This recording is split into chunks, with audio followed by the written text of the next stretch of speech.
বাংলাদেশের মানুষ নোয়াখালীকে জানতো দ্বিতীয় আরব হিসেবে। প্রশংসা শোনার পর সবারই ভালো লাগে, আপনারাও খুশি হয়ে গেছেন। তো মাত্র প্রশংসাই না করলাম, আসলটাতে এখন যাই না, যাইতেছি।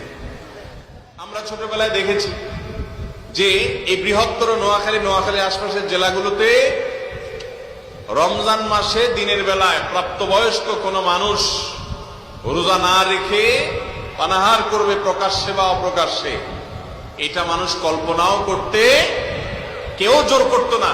কিন্তু পরিবেশটাই এমনটা ছিল যে সবাই স্ব উদ্যোগে দিন এবং ইমানের চর্চা করত, ঠিক না ঠিক? এত আলেম নোয়াখালীতে ছিলেন যে আমার বাড়ি হলো লক্ষ্মীপুরের বশিকপুর গ্রাম। আমার গ্রামে আমার পুরান বাড়ির কবরস্থান যখন আমি জিয়ারত করতে যাই, এখনো কবরস্থানের যে নেম প্লেট গুলো আছে, আমার জন্মের আগে থেকে যে সমস্ত আলেম ওলামা ছিলেন, শুধু মাওলানা আর মাওলানা লেখার যে সিরিয়াল পড়ে আমি অবাক হই, একটা বাড়িতে কবরস্থানে কিভাবে এত মাওলানার কবর থাকতে পারে।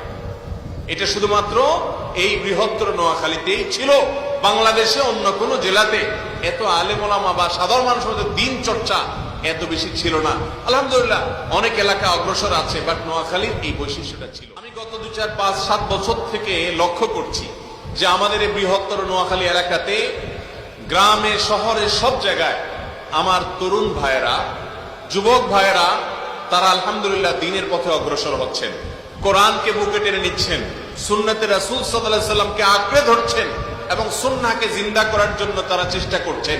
আলহামদুলিল্লাহ বাংলাদেশে এইরকম যুবকের সংখ্যা যত বাড়বে, বাংলাদেশে মাদকের থাবা তত কমবে।